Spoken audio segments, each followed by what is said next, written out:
senhora da hora, tenho 3 filhos, tenho 30 anos. A minha vida antes de conhecer a palavra do Senhor era uma vida bastante complicada, porque eu venho de uma família humilde, tenho 10 irmãos e então, derivado a certas determinadas situações da nossa vida, eu com o crescimento tornei-me uma pessoa muito impulsiva.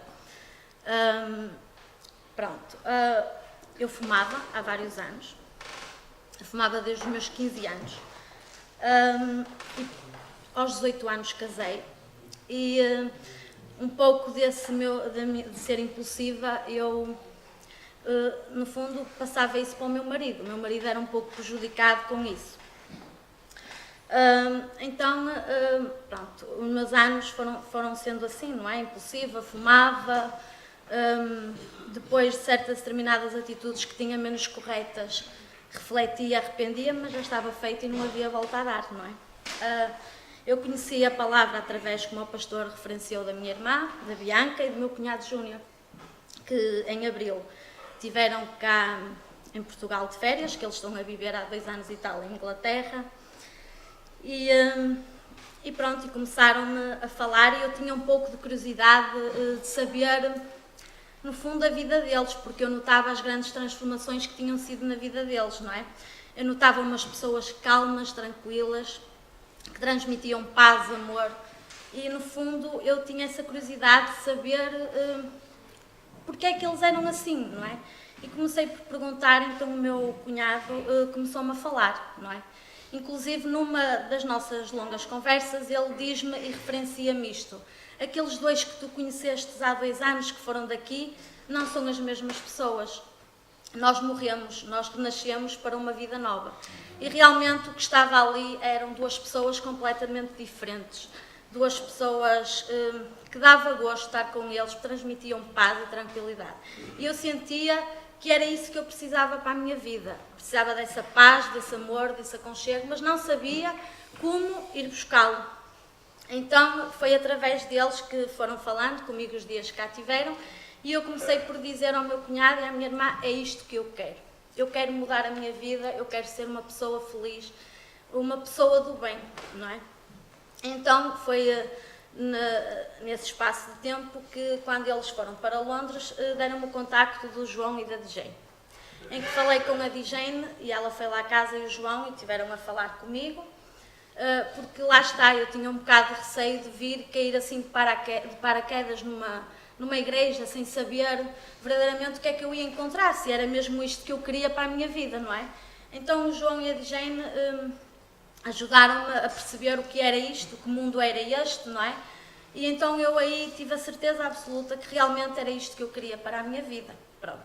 Então eu vim no dia de Páscoa e foi aí que eu aceitei Jesus na minha vida. O que é que eu posso dizer? Eu posso dizer que em tão pouco tempo Deus já fez muitos milagres na minha vida. Muita coisa já mudou. Eu estou um bocadinho emocionada porque é tudo muito recente e mexe um bocadinho comigo. Eu já não fumo. Eu, ao fim de 8 dias de frequentar esta casa, Deus deu-me a força que eu precisava para deixar de fumar. Peço desculpa. Que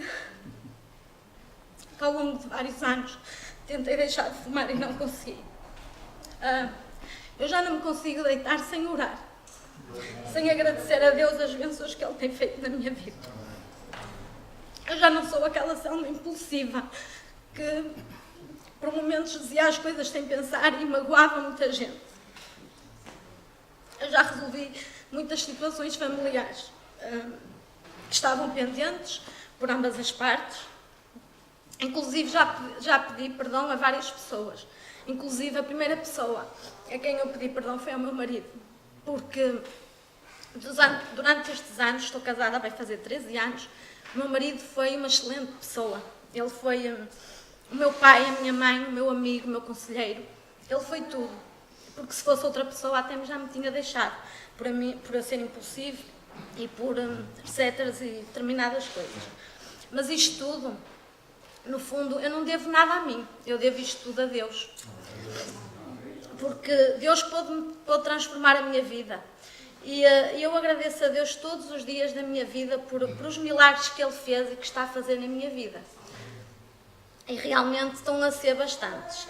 As mudanças são muitas, mas eu digo uma coisa: eu quero aprender mais e mais e mais. Eu tenho muita vontade de aprender e ser melhor e cada vez melhor. É isto tudo eu agradeço a Deus, porque só Ele tem esta capacidade de fazer estes milagres e convencer as pessoas que a vida não se resume a ser egoístas, a ser impulsivos, não. A vida resume-se a sermos melhores e cada vez melhores. E a minha vida está bastante transformada, como eu já disse. Por isso, em nome de Jesus, eu agradeço a Deus todos os milagres que Ele já fez na minha vida e que está a continuar a fazer.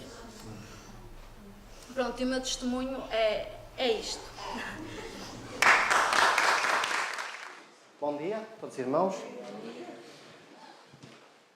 Quero convidar-vos a abrir a Palavra de Deus, as vossas Bíblias, no livro de Êxodo, segundo livro da Bíblia, Êxodo capítulo 14.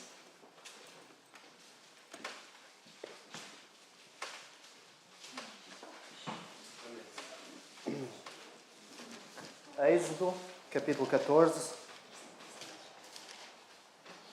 A passagem que vamos ler é uma passagem, não sei até que ponto é conhecida, mas pelo menos o evento que ela relata é um evento que é conhecido, já se fizeram filmes sobre ele, inclusive. É o momento em que o povo de Israel passou pelo Mar Vermelho. Eu vou chegar aqui um pouco mais para trás, senão fico cego.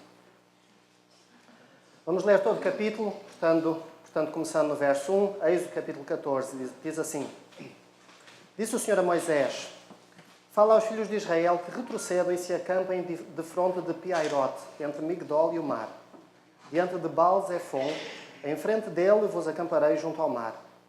Então o faraó dirá dos filhos de Israel: Estão desorientados na terra, o deserto os encerrou. Endurecerei o coração de faraó, para que os persiga, e serei glorificado em faraó, e em todo o seu exército, e saberão os egípcios que eu sou o Senhor. Eles assim o fizeram. Sendo, pois, anunciado ao rei do Egito que o povo fugia, mudou-se o coração de Faraó e dos seus oficiais contra o povo e disseram: Que é isto que fizemos, permitindo que Israel nos deixasse de servir? E aprontou Faraó o seu carro e tomou consigo o seu povo.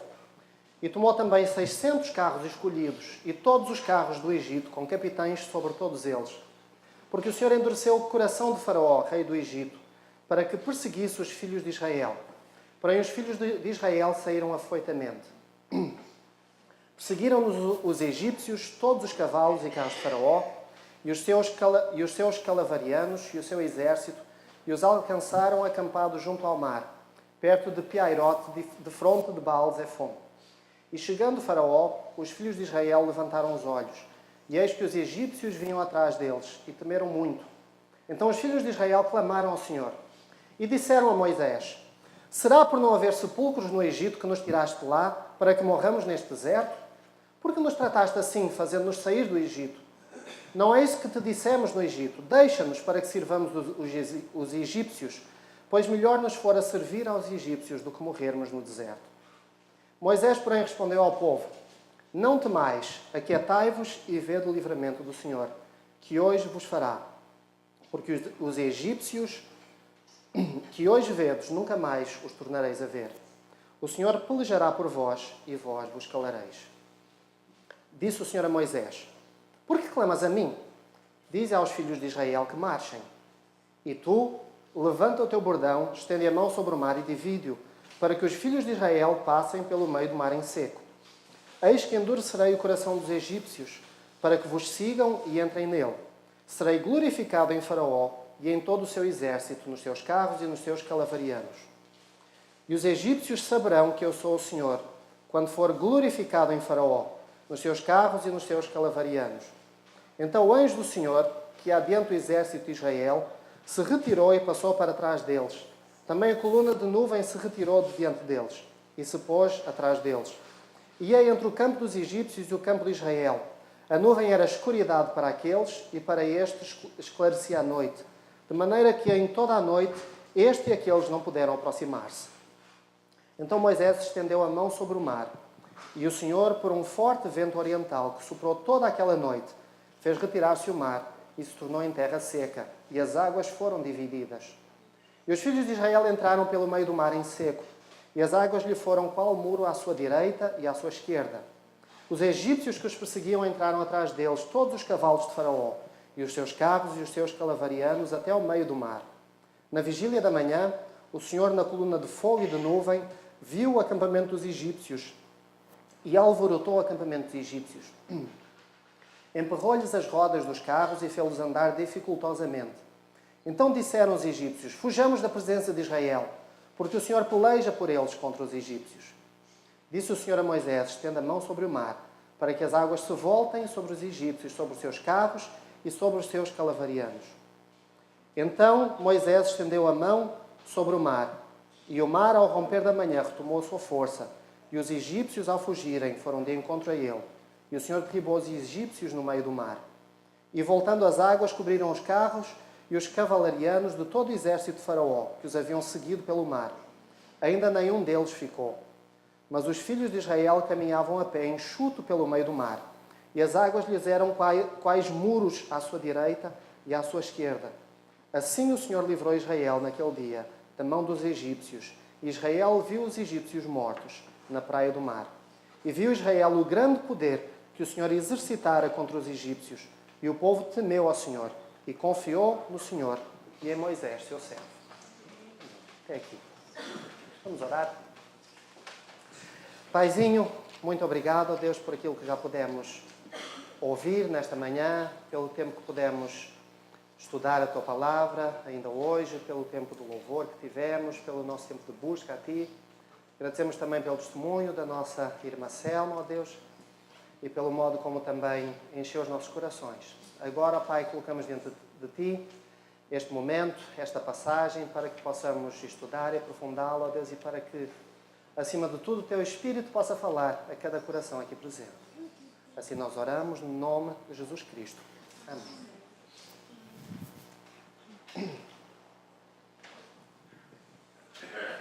Penso que todos aqui já estiveram em algum tipo de situação em que parece que nós estamos num beco sem saída, em que entramos, em que talvez tomamos alguma decisão ou fizemos algum caminho e esse caminho chegou a um determinado lugar e não havia por onde seguir em frente. Isso pode ter acontecido em várias circunstâncias, em várias situações ou em áreas diferentes da vida. Pode ter acontecido em termos profissionais ou talvez um problema familiar, talvez uma situação de saúde. Mas a verdade é que, com certeza, penso eu que todos aqui já passámos por algum tipo de situação semelhante. O povo de Israel aqui estava numa situação desse tipo. Eles tinham visto Deus a libertá-los do Egito, da escravidão do Egito, de um modo milagroso, de um modo poderoso, de um modo sobrenatural. Tinham visto as 10 pragas a serem lançadas sobre Faraó, sobre todos os egípcios.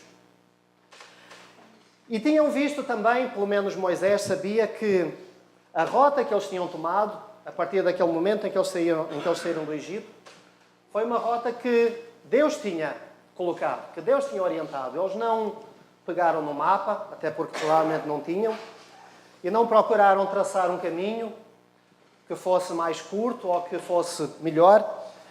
Não, Deus disse claramente: é para ir por aqui, passa por este lugar, fica ali, e ali acampa. E assim eles fizeram, e chegaram até às margens do Mar Vermelho. Há um pouco de incerteza exatamente em que lugar é que eles estavam, é que isto aconteceu, mas isso também é um pormenor que não é tão relevante para o relato que é descrito. E a verdade é que quando eles se depararam com aquele mar imenso à sua frente, em que não conseguiam ver o outro lado, não conseguiam ver terra do outro lado, apenas viam a linha do horizonte ali, eles estavam num beco sem saída. E eles estavam nesse beco até o momento em que o mar se abriu. Ainda que isso tenha sido uma obra da parte de Deus, alguma coisa que Deus efetivamente fez, eu gostaria de considerar, neste texto que lemos, 4 atitudes que podem abrir o caminho. 4 atitudes que fazem com que Deus abra o caminho para as nossas vidas, fazem com que Deus abra novas possibilidades para nós, nessas situações em que estamos como que num beco sem saída. A primeira atitude é que nós devemos reconhecer as nossas limitações. Devemos reconhecer as nossas limitações. Claramente Deus indica, aí no começo do capítulo, que por Ele ter determinado que Israel deveria ir por aquele caminho, Ele tinha segundas intenções. Essas intenções estão expressas no verso 4. Ele diz que Ele queria ser glorificado em Faraó e em todo o seu exército, e Ele queria que todos os egípcios soubessem que Ele era o Senhor. Então nós temos aqui dois tipos de atitude em relação a este ponto, a reconhecer as suas limitações. Por um lado nós temos a atitude de Faraó e dos egípcios, por outro lado nós temos a atitude dos israelitas. É interessante que tanto uns como outros tinham presenciado as mesmas coisas. Tinham presenciado as 10 pragas sobre o Egito. Em alguns casos, até tanto uns como os outros tinham sofrido com elas, porque quando o Nilo se converteu em sangue, foi tanto para uns como para os outros. Quando veio a praga das moscas, os israelitas com certeza também sofreram com elas. Então todos eles tinham presenciado aqueles milagres que tinham acontecido. Mas a reação dos israelitas e a reação de Faraó a todos esses eventos foi muito distinta. Faraó considerava-se um deus na terra, literalmente. Ele era adorado como Deus. Não apenas isso, ele era, provavelmente nesta altura, o homem mais poderoso do mundo. O Egito era, talvez, a nação mais poderosa de todo o mundo conhecido. E não apenas isso, ele tinha também, provavelmente, o exército mais poderoso do mundo. Portanto, estava na mão de Faraó fazer aquilo que ele quisesse, pelo menos aos seus próprios olhos. Ele achava, e talvez até um certo ponto achava com alguma base, que não havia limites àquilo que ele poderia fazer. Então aquilo que Deus fez foi tornar esses limites mais evidentes. Faraó não reconheceu os seus limites. É interessante que, se nós estudarmos um pouco da história, principalmente os relatos egípcios deste período, eles não mencionam em parte alguma esta derrota ou isto que aconteceu. Isso era alguma coisa muito comum porque, tal como hoje, poucas pessoas gostam de se lembrar das suas derrotas, não é? Daqueles momentos difíceis. Então, sempre que um povo tinha alguma derrota, eles procuravam ocultar isso, não é? Das suas histórias, não é? Dos seus relatos históricos, porque eles apenas relatavam as suas vitórias, não é? E aquilo que, de algum modo, demonstrava a sua capacidade, o seu orgulho.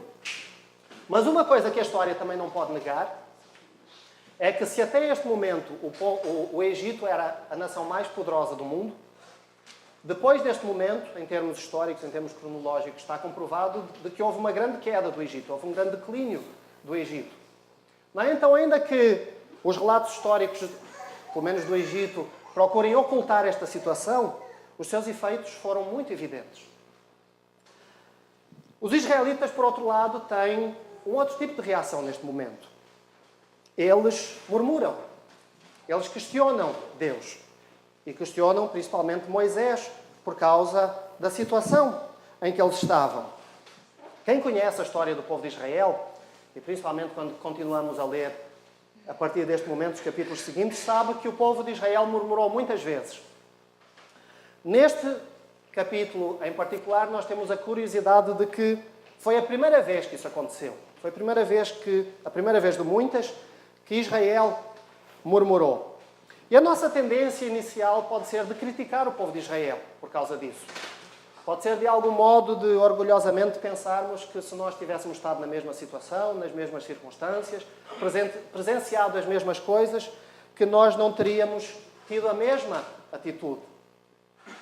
No entanto, talvez quando começamos a analisar com mais calma a nossa vida, quando vemos que muitas vezes nós reclamamos pelo mínimo desconforto que temos, pelas coisas que às vezes saem um pouco fora do nosso controle ou daquilo que nós gostaríamos que acontecesse, facilmente nós podemos chegar à conclusão que nós não somos assim tão diferentes do que o povo de Israel era. E, na verdade, até um certo ponto, nós não podemos deixar de lhes dar uma certa razão. Eles sabiam que Deus tinha os liberto. Deus tinha-se dado a todo um trabalho para derramar todas aquelas pragas sobre o Egito, para os libertar, e agora eles estavam ali, olhavam para a frente e viam o mar, e olhavam para trás e viam o maior exército conhecido do seu tempo. Diz o texto aí que Faraó levou 600 carros escolhidos.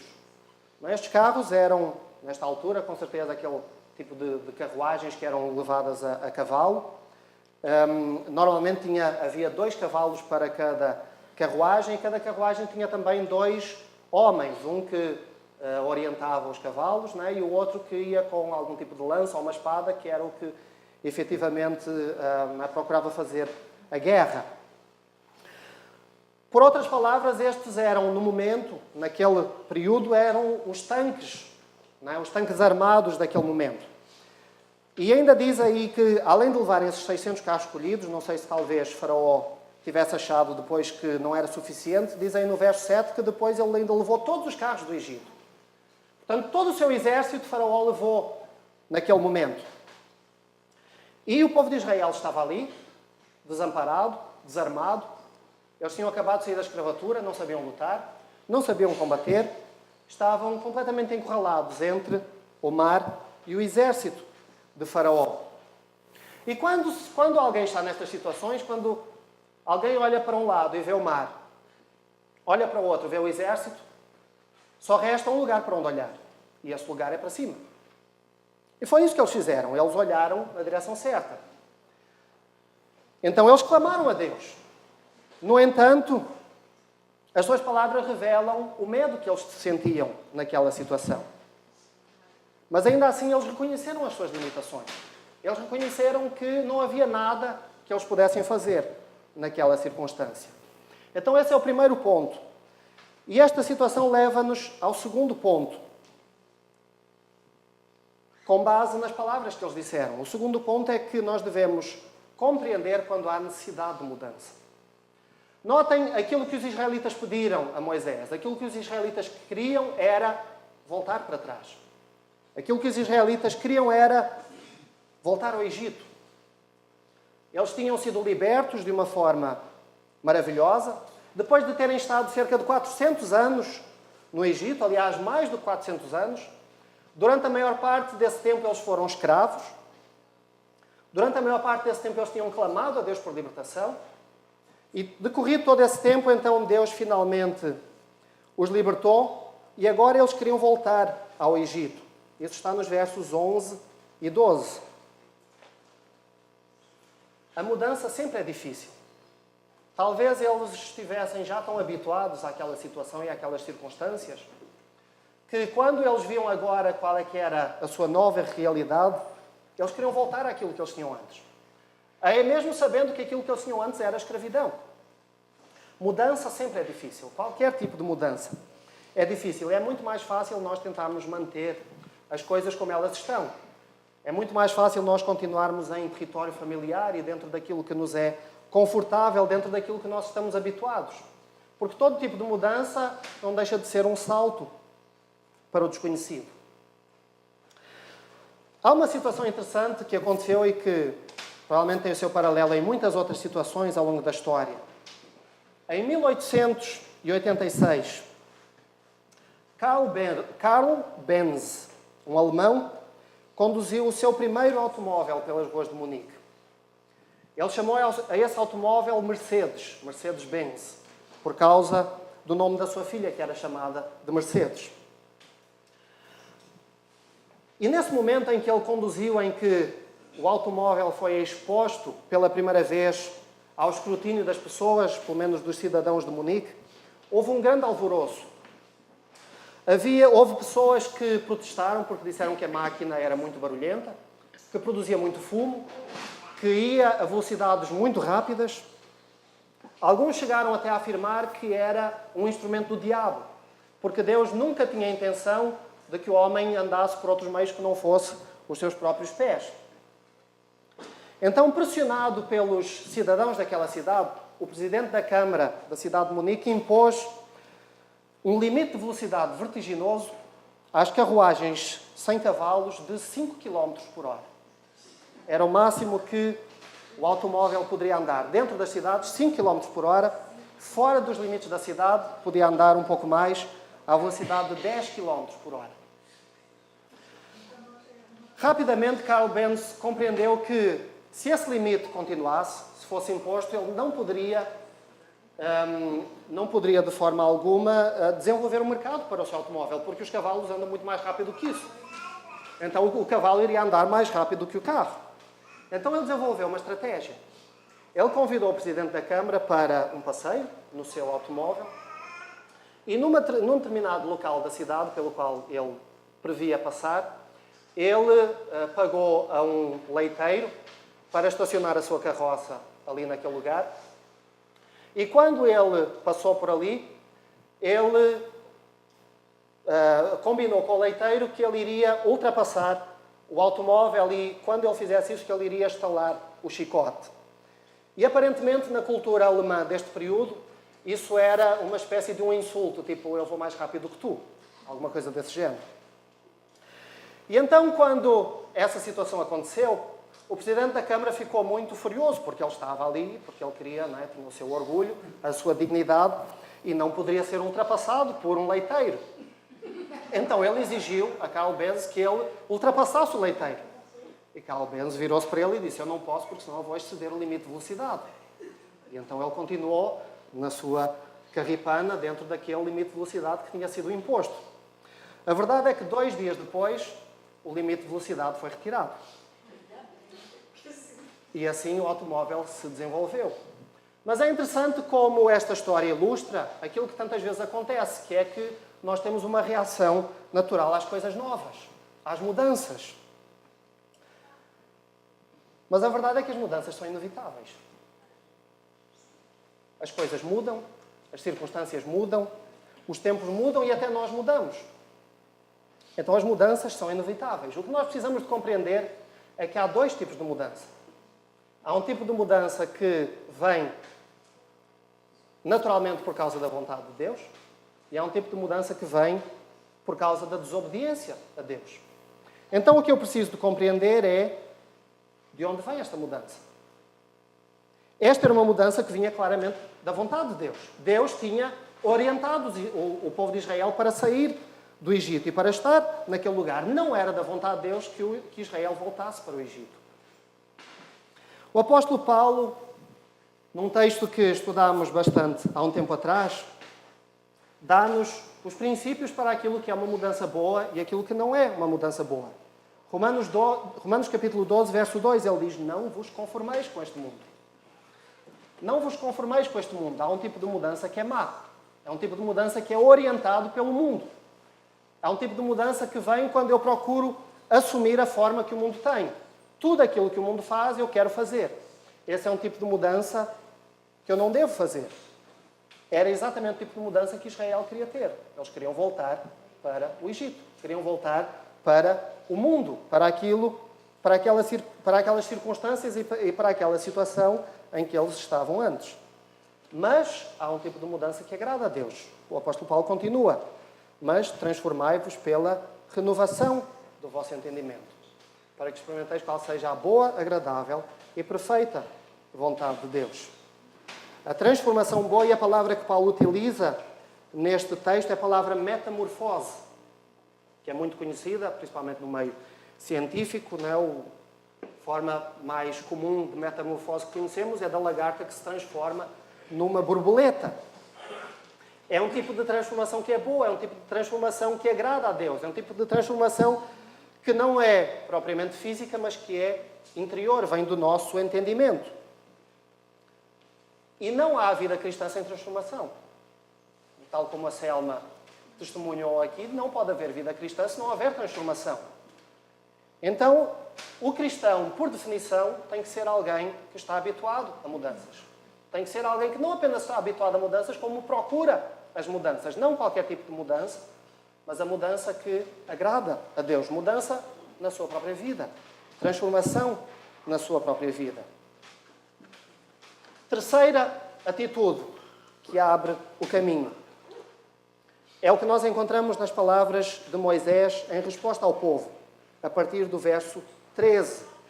Ele diz, não temais. Não temais. A terceira atitude é não tenha medo. Esta expressão, não temais, é uma expressão muito comum na Bíblia. Ela é dita em circunstâncias, em situações diferentes, a personagens diferentes. E é uma palavra que é dita com o propósito de assegurar alguém de que o receio que essa pessoa tem não será cumprido. O receio que ela tem de que alguma coisa de mal vai acontecer, não acontecerá, na verdade. É uma palavra que nós necessitamos de ouvir frequentemente também, porque muitas vezes nós temos o mesmo receio de coisas que pensamos que vão acontecer, que podem acontecer. E se acontecer isto, se acontecer aquilo, e se o dinheiro não chegar até ao fim do mês, e se tudo mais, não sei o quê, e a nossa resposta natural é de ter medo e ter algum tipo de desespero. Tal como acontece connosco, o povo de Israel também tinha que aprender uma lição repetidas vezes. Mesmo depois de terem visto todas as pragas do Egito, mesmo depois de terem presenciado todas essas situações e circunstâncias, eles continuavam com medo. Então Deus continuava disposto para os ensinar, para demonstrar que não havia motivo para ter medo. Esta é uma palavra que indica que Deus estava presente e no controle da situação. Vejam o que Moisés continua a dizer.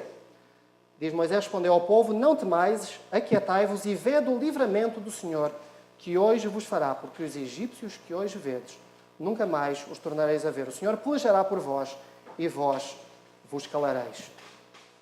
Por causa desta confiança na presença e no poder de Deus, Moisés pôde complementar esta exortação para não ter medo com esta outra, de que eles deveriam estar quietos, que eles deveriam estar atentos. Por outras palavras, Moisés estava a dizer, fiquem calmos, mantenham a calma. Estava a dizer que eles não deveriam fugir, que eles não deveriam murmurar ou questionar as intenções de Deus, mas que deveriam ficar na expectativa daquilo que Deus tinha para fazer. O problema deles é que eles estavam focados naquilo que os egípcios podiam fazer e, por causa disso, eles não ficaram focados naquilo que Deus podia fazer. Muitas vezes nós temos o mesmo problema. Ficamos focados nas circunstâncias, naquilo que os outros podem fazer, naquilo que pode acontecer, e quando isso acontece, nós tiramos o nosso foco daquilo que Deus pode fazer. É tudo uma questão de perspectiva. Deixem-me usar uma outra ilustração. Quando nós passeamos por um jardim, penso que todos aqui já tiveram essa experiência, o que nós procuramos admirar nesse jardim é a beleza das flores, da natureza, as árvores. Ouvimos os pássaros a cantar, desfrutamos do sol e do ar fresco. Nós vamos lá à procura disso. Não é? E se nós vamos à procura disso, é isso que nós vamos encontrar. Mas há pelo menos uma pessoa no jardim, mesmo que não seja todos os dias, mas que vai lá de vez em quando e cujo trabalho dessa pessoa é apanhar o lixo. Essa pessoa tem os olhos fixos no lixo. Ela está com uma vassoura na mão e com uma pá na outra, ou então tem um daqueles paus com um preguinho na ponta e está à procura do lixo. E há tanta beleza ao seu redor, mas aquilo com que ela está focada é no lixo. Porque esse é o seu trabalho. Ela vai à procura do lixo. E quando ela vai à procura do lixo, se ela vai à procura disso, é isso que ela vai encontrar. Isto ilustra que nós encontramos aquilo que nós procuramos. Então, nas situações ao nosso redor, aquilo que nós vemos e aquilo que nós vamos encontrar é aquilo que nós estamos à procura. A vida é assim. Quando nós procuramos a beleza nas coisas, nós encontramos essa beleza. Quando nós procuramos lixo nas coisas, é isso que nós vamos encontrar. Houve um filósofo romano que viveu no século IV a.C. O seu nome chamava-se Séneca. E ele também disse alguma coisa bem interessante que adapta-se a esta situação. Ele disse o seguinte: não é porque as coisas são difíceis que temos medo. É porque temos medo que as coisas são difíceis. Tudo é uma questão de perspectiva. Quando eu olho para alguma coisa e eu vejo naquilo uma grande dificuldade que eu preciso de vencer, as coisas tornam-se muito mais difíceis. Se eu olho para a mesma situação como alguma coisa que eu posso ultrapassar, com a ajuda de Deus, facilmente o medo vai desvanecer-se. E é isso que Moisés está a convidar o povo aqui a fazer.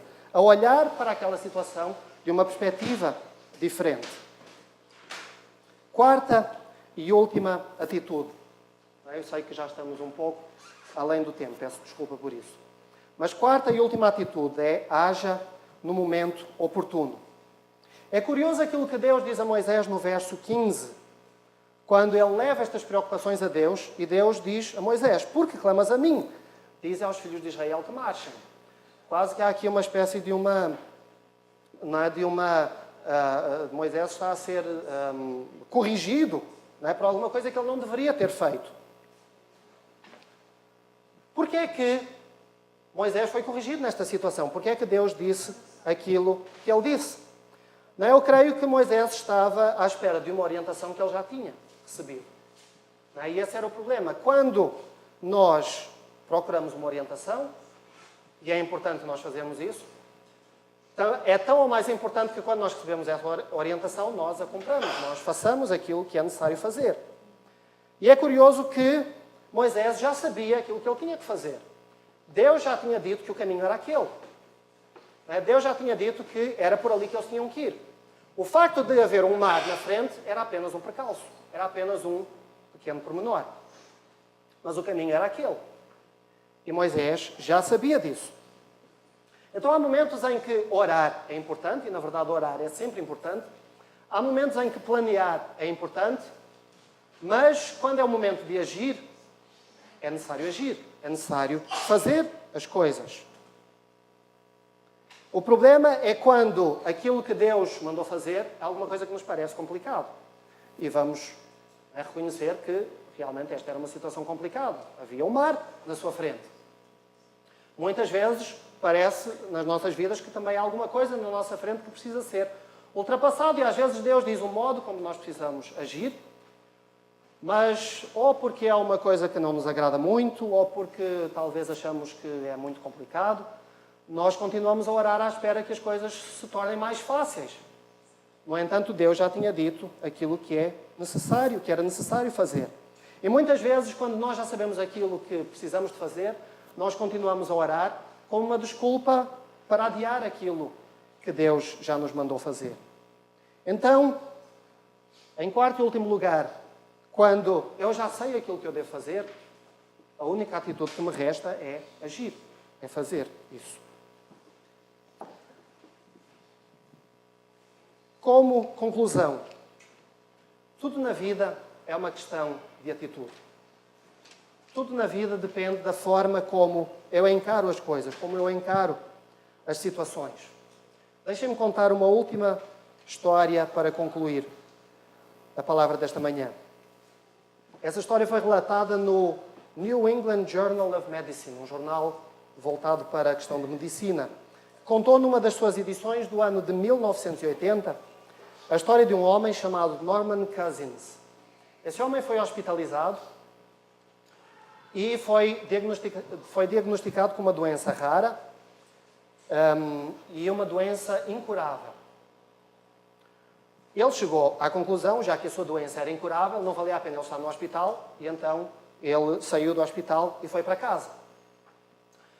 Mas ele pensou, ele tinha ouvido falar de que as emoções negativas eram alguma coisa que, não é que havia indícios de que as emoções negativas traziam pioras em termos da saúde de uma pessoa. Então ele pensou, pode ser que o oposto também seja verdade. Então aquilo que ele fez foi fechar-se em casa e ele viu todos os filmes de comédias a que ele deitou a mão, que ele pôde ver, que passavam na televisão ou que ele pôde alugar, viu todos os filmes de comédias que ele pôde. E ele descobriu que 10 minutos de riso durante o dia equivaliam a 2 boas horas de sono durante a noite. A verdade é que cerca de 1 ano depois, segundo relata este jornal de medicina, a sua doença acabou por desaparecer. Aquela doença que todos diziam ser incurável acabou por desaparecer. Tudo na vida é uma questão de atitude. Tudo é uma questão da forma como eu encaro as coisas e as situações. Mesmo que as situações sejam novas, sejam incertas, mesmo que seja alguma coisa que parece impossível aos meus olhos, mesmo que haja água à minha direita e à minha esquerda, se esse é o caminho que Deus preparou, esse é o caminho que eu devo seguir. Eu preciso apenas ter as atitudes corretas para isso. Que assim seja nas nossas vidas.